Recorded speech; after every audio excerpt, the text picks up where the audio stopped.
Pemerintah Indonesia berhasil mengirim bantuan kemanusiaan ke Palestina melalui jalur udara atau airdropping.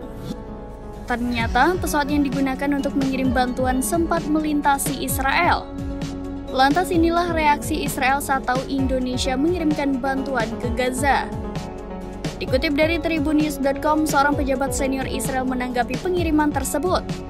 Pihaknya pun mengatakan bahwa Israel tahu sebuah pesawat Angkatan Udara Indonesia menjatuhkan bantuan kemanusiaan. Adapun bantuan kemanusiaan itu dijatuhkan pada Selasa 9 April 2024. Sejatinya tak ada hubungan diplomatik antara Israel dan Indonesia. Bahkan ini merupakan pertama kalinya tentara TNI Angkatan Udara beroperasi di wilayah udara Israel. Pesawat jenis Hercules lepas landas dari Yordania melintasi wilayah udara Israel dalam perjalanan menuju jalur Gaza.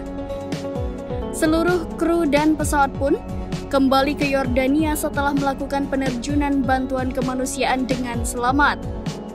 Padahal beberapa hari lalu Israel menolak permintaan Qatar dan Turki mengirimkan bantuan kemanusiaan di Gaza melalui udara.